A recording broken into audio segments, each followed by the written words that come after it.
And now it's recording. And it's taking, Can you back it up? Yeah. If you don't want to do that.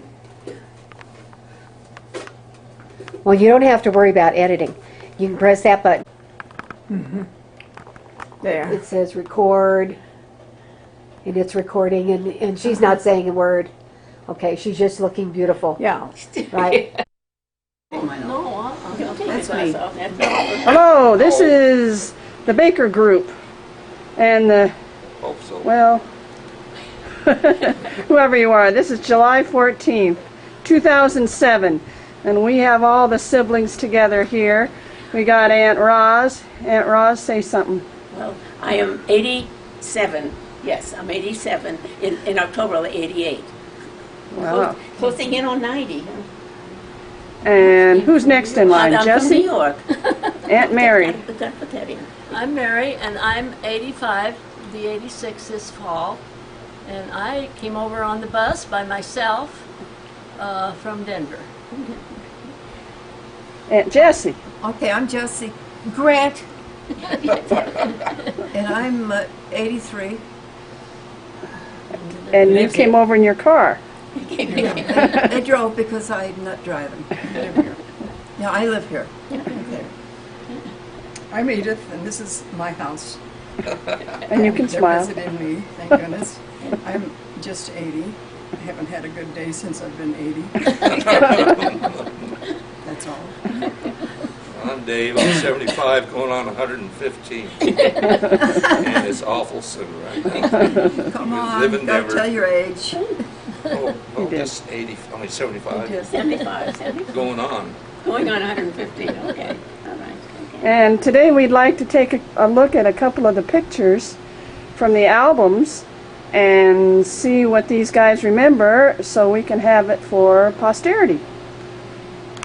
Was at least 7 or 8 years old. Well, We that's never it. called me Well, Dave. now, I'm sure that Jessie was a baby until Edith was born. Then when Edith was born, she was a baby. And she's a baby. Well, quit talking. Let's get this thing on the road. Yeah. I've got to get the You want to sit here and talk? got to get the book got together. And this is the Background Jesse noise. made this and put it all together. And Aunt Ross is going to talk about a picture or two. start of the Robeson family. We in a little town near Edinburgh, three men decided to get together, and they were going to come to the New World and make their mint. So there was Ebenezer Robinson, Jake Clark, and a man by the name of Stewart. They all sailed to America, landed in New York. Ebenezer had a brother in New York, and his brother happened to be pregnant at the time, and he told them, he said, if you name this child after me, I'll leave you all my money. And this poor kid got the name Ebenezer, so he was hung with the name Ebenezer. So they went to Nova Scotia, didn't like that. Then they actually went down to Argentina to start a cattle ranch. They didn't like that. So then they went west, went to Denver, fine. Oh, set up buy a homestead. Okay, so they offered him a homestead near Denver. Which is now Capitol Hill, and he said, "No, that's too close to town. We won't. That's too close. We can't. We don't want to go there." So he took a ranch about 65 miles outside of Denver, in the driest part of east of Denver, driest part of New York. This is a picture of him and his wife, and this is Wallace, the youngest one, and this is Aunt Famie, and this is my mother, Helen, and this is Uncle Bob, and they lived on this homestead. As Helen and Rob got old enough, they signed up for a homestead, and this is what they did. You sign up for a homestead. Within 2 years, you have to prove on it and have to be able to live in it at least one day. So this is the basic homestead outside of Grandpa's place, in one room at the time. Later on, it was built in. This is a picture of the schoolhouse. They had at Grandpa's house. They had built a special schoolhouse because then the county sent a teacher out to teach these children, and she made a great friend of them. Her name was Mary Alexander, and so that's what Mary is named after. And that's all. And this is a basic dead from one of the hills. That's it. And you were all born there? We were. Jesse, I think, was born near Deer Trail, but the rest of them were born. We were all born in the house. You know, that's how it works. So this is. This is a picture of Grandpa. He was nicknamed Scotty. They called him Scotty, and he was quite a character. At one time, there was somebody came out from New York by the name of Andrew Wythe, and would take pictures and then go back and put them on, sell them, magazine covers. So this is from the real Wythe family. Andrew Wythe was the name. Mom used to pronounce it White, but it's Wythe. It was W-Y-E-T-H, and it was Andrew Wythe, and they would take pictures. And in fact, in the museum, in the Wythe Museum, there's several pictures of Grandpa there. Okay, go. Yeah, Grandpa, well, he raised sheep. I believe he wanted to go for cattle, but evidently the sheep were paid better. But one time they had a large storm, and the sheep all went over a cliff and got killed. And we were about, I don't know, I was about 6, something like that, when he was hurt. He was in a little surrey with a wagon, and it turned over, and he got hurt. So he was an invalid the rest of their life. So then they had to sell out or give out, and they moved to Byers, where he lived the rest of his life. I don't remember what year he died, but I don't remember, have no idea. So, but that was, and then Grandma lived there in Byers for more years until she passed away. Together. Oh, yeah. Oh, how they got together. Your grandparents? When they had the homestead out here, he had the homestead, and Jake, he wrote back to Scotland and told this girl, whom he had 2 children by, he wasn't married, he had 2 children, he said, you come out and I will marry you. Bring the boy, but don't bring the girl. So the girl, Nell, was left there with her grandmother. So they came out, and of course she couldn't come by herself.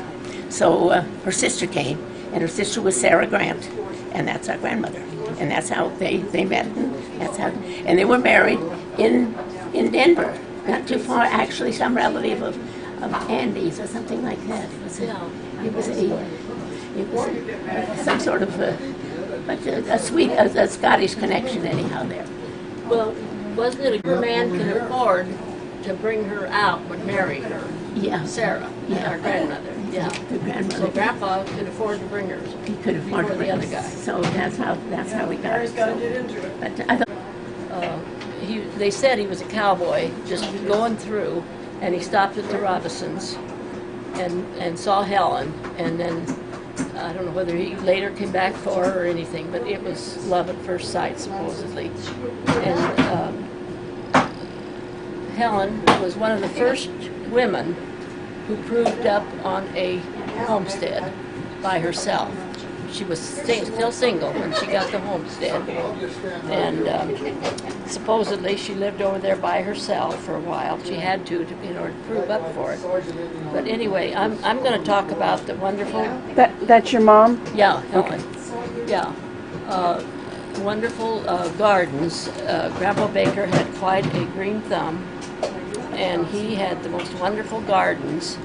And here's a picture here of Grandpa with his dog, and I think the dog was Scout or something like that. Anyway, this was the corn crib, the corn that he grew on that little homestead, and then he always had a beautiful garden. And up above the homestead was a pond, and then below the homestead was another pond. Just a minute, let me see if I can find that.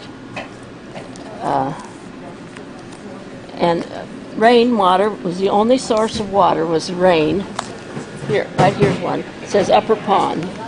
And we were sitting by the upper pond, and that was sort of up above the house. And Grandpa made these ponds. And we were talking last night, wondered how did he do that? Because he built 2 dams, and one was up above and one was below. Well, the one below was where the cows could go drink, and the cows were not allowed up the upper pond because that's what was our source of water. And we drank that water, we took our baths in, we washed the clothes. That was the only source of water that we had, was these ponds. And his garden was below the upper dam, and he had the most beautiful garden, and he always had to have some plants in by St. Patrick's Day. You had to have something planted. So this was one fall. This was the big old root cellar behind right there, and it was of course dug into the hill. But look at all the watermelons and the cantaloupes. You wouldn't think that those would grow out there on the dry land, but they did. And then here's more the chickens. Of course, we had all the eggs we could use, and then we killed chickens to eat. And you see, well, Edith's going to talk about that one. Janice, let me see over here. There's a better one here someplace.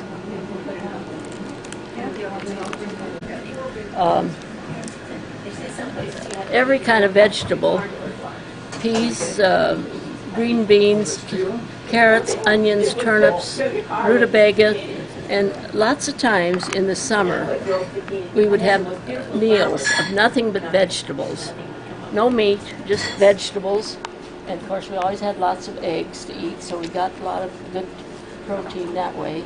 Or Grandpa would go out and shoot a rabbit, and we'd have rabbit for supper, or a pheasant. There was lots of pheasants. So us kids never went hungry, which some of my friends say they went to bed hungry, but we never did. We always had lots of food. And Grandpa would go someplace in the fall and get a whole bunch of apples. And of course they'd all go in the root cellar, and a lot of the potatoes and the root vegetables would all be in the root cellar. And then Mom would can green beans and all kinds. There was no such thing as refrigeration. And so we had to, and she'd dry corn. She'd boil the corn, cut it off the cob, and then put it in sacks. And we'd hang those sacks out on the clothesline. And every once in a while we'd have to go out there and shake up the corn in the sacks so it would all get dry. And so it'd be like dried corn, and then in the wintertime she'd cook it, you know. And she made cottage cheese that way too. The milk would sour and curd, and then she'd put it on the table, or she'd put it on the stove and cook it, and it would, kind of wad up, and then we'd drain it and put it in sacks, and then we'd hang that on the clothesline, and we'd have to go out and shake that up and break it all up, and that was cottage cheese. And then when we brought it in, of course, she'd put heavy cream in it, and we ate cottage cheese with sugar on it. That's the way we ate cottage cheese.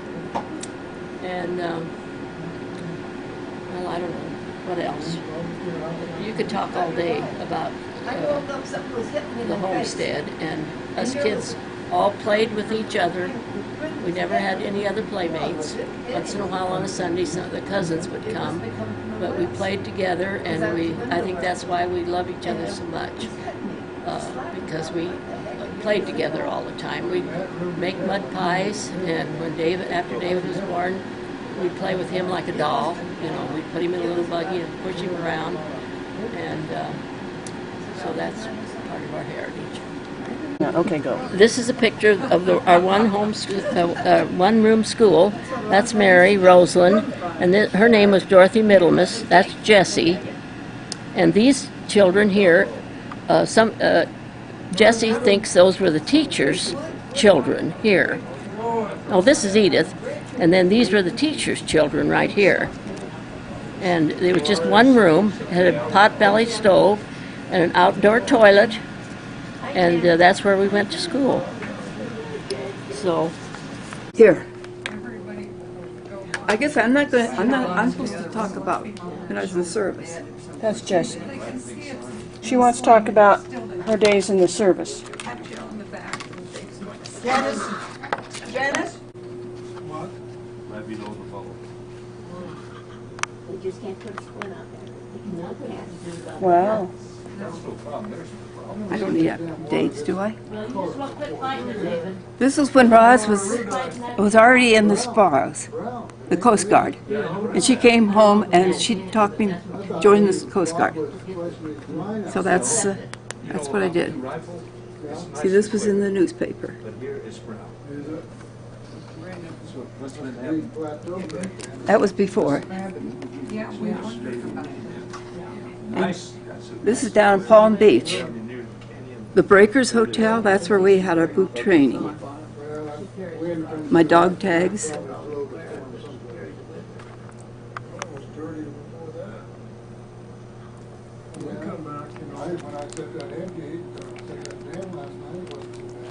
You get some more topsoil. What did you do in the Coast Guard? I worked on a ship-to-shore radio station. We alert the fire boats. In the mornings they check with what Which one's you? no, we all look up. You know, I can't see. One of these is me. One tunnel closed. Is this here? We keep going all the open. Let me see. Yes, I don't know. I believe that. Well, here we are again. They all look alike. Every morning we had to line up like that. Yeah, it was probably still all over the road. No, it was right up. We could probably Where's this one? Okay. have a kind of rap session, you know, all together. Kind of Then after we have breakfast, we would march down to the ocean to go swimming. And I think this is me here. That was New York. See, we have our towel and there. everything. It was hot last week. It kind of cooled down. That bit of rain. Nobody's bombed it away or. I knew how to swim, so they let me take life-saving All course. the policemen around, and all the dogs and everything, they're all around there looking, watching. Yeah. Greg and his girlfriend are back there right now. And then I went with Shep to Norfolk, Virginia. The school's sitting back there for some time. And this, we up on top of the post office. That was my little So of course, yesterday a when radio shack. Bree was there, Oh. That's where we sat there by ourselves for 6 hours. Hmm. And we'd answer it's a great big all the fire. We'd wake up the fire boats every 2 hours. Like 75 miles long or something like that. What year was this, Where they go, it's a, Aunt Jessie, when you were in oh there? yeah, this is Was it during the war? where they are, Yes. Ocean Beach, which is like a whole 1940 something? You have to ignore me. everything, and here they come across this And here's Jack. Here very we are again. Here's Aunt Oz. She was in before me. Rest my arm up on this. This was 1944 about. No, they bought the house, I don't know, several years ago, like, not very much. Now it's tripled in value because everybody, you know, but it's right close to the Then beach. I met Jack. He was the Coast Guard. And I married him. I was down there. Where is he? That's Jack? That's Jack. He was in the Coast Guard. So we're a Coast Guard family. Dave was in the Coast Guard, Roz and I, and Jack. He looks like your son, I was hoping I, Does he? Well, there's one, Jerry. that big tank. these are just. He looked at my lips, he said, "Is that working?" He said, This is my first date with Jack. "Your lips are." We went out and swimming, and he thought I was going. He said, "Let's go swimming," and I did. I went right in the ocean and swam, and he didn't expect me to do that. You know, We all got ugly, aren't we? Well, no. Of course, that was the beach we swam at. We're not gonna get any bigger. And this is Jack, What's the alternative? and that was me. That's it. Where were you there? In Norfolk, Virginia, at the date, That was a date? the 44th. Yeah. These are just people I know. And here's Jack again, and here I am. And here's our wedding picture. 1945. Yeah, they had a little article in the paper. How's Jimmy doing? Here's Aunt Raj. She's not very plain. She was my maid of honor. I was still in the service. Both of you? Yeah, we were both in. And Roz was in too. Here, this is me here. This big thing on the end. It takes him a lot of time. He's got to scrape the boat, take care of it. This is a wooden boat, you know. But they enjoy it so much. He just, you know, they stay out there all day. I went, first time, he took me out to a boxing. He used to box all the time. He was a boxer, a light heavyweight. It has to be at least 28 inches. Oh, yeah, that's sharp. Oh, yeah, the shark. They also. That's Jack Dempsey, isn't I it? didn't bring the pictures of the kids. I don't know. Yes. Is that Jack Dempsey? Uh-huh. Yeah, he wanted me to go out with him, but I refused. Isn't that terrible? These are just that. So that's it. What is that DVD, Jesse? Well, they were looking for the World War II women that were in the service here in Grand Junction. And there's about 10 of us. And they interviewed us all, and they put us all on a tape. And they want to put it down in the History Museum down here. Wow. Cool. So that's... Okay, say that again. United States Coast Guard. Jesse Stewart. We might try and integrate some of that in this film. When it's here, may I eat it? And look at my father. He always wore overalls, but he never cut them off. He turned them up. And here we are. We're all dressed. I think we were on our way to Denver. Look at Mary with her little stole over it. And that's Edith and Roz, Mary, and myself. And David wasn't born yet. No, he wasn't born on a homestead. He was born out in Agate. Dad had lost his homestead, and we moved to Agate. See, here's a picture of the homestead. 3 rooms. We had 3 rooms. Wait, I'm looking at the wrong picture here. And we had two double beds in one room that the 4 of us slept together. 31, something like that. Here's the vegetables we raised. The model day. What kind of car was it? Don't ask me. $75. This was our Japanese people that went to school with Roz. Japanese people? They were Japanese. And during World War II, they were taken and put into a I don't know how you weld aluminum, but you can't. Camp? I remember one time, Jesse and I were coming home. And if you can get with the wording. The car would stop. These are relatives? One would stop, and then I'd have to wait a while, and then it would start again. But then I finally got it started again. And I tell you, they were punching us, and we were poking around. Yeah, that's right. They were trying to steal the car. You need to tell me, Jesse. That's the Rife family. Uncle Pete and Aunt Maud. That's my father's mother, but father's sister. It's her family. And of course us. There's Edith. But this is Agate. We went off the homestead. We went over to Agate, and see there's David. He was born in Agate. There he is. So it's. Is that a lot of money? Yeah. So damn scared. How long does that last? Does this last? Oh, it does? Oh. Then we left the Agate, and he packed up everything in the truck, and we went to Idaho. I don't know who's going to talk about Idaho. I don't have many pictures. I don't remember ever hearing about Idaho. Yeah, we went up to Idaho. He wanted to go up there so everything's in this truck, and then they had a car. So we went, that's all of us together, headed for Idaho. And I should have more pictures of Idaho. Look at us all on the Who's this? That's Roz. That was in Idaho. I think she graduated 8th grade in Idaho. She went to Boise High School. You gotta get a DVD player and let's look at it. Now this is Dave. Now we're back in Edgewater here. It'll probably be a bigger one when he gets in. And we had a strawberry farm. So here we are working in the strawberry farm.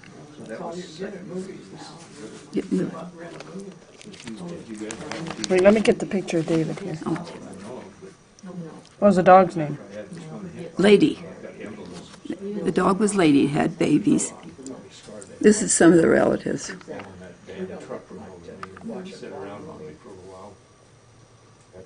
I forget somebody's name. Say that again. My graduation prom dress. We lived in Wheat Ridge then. And here we are up on Sheridan Boulevard. Redid my garden. That's when Roz was in the service. That was before I ever joined.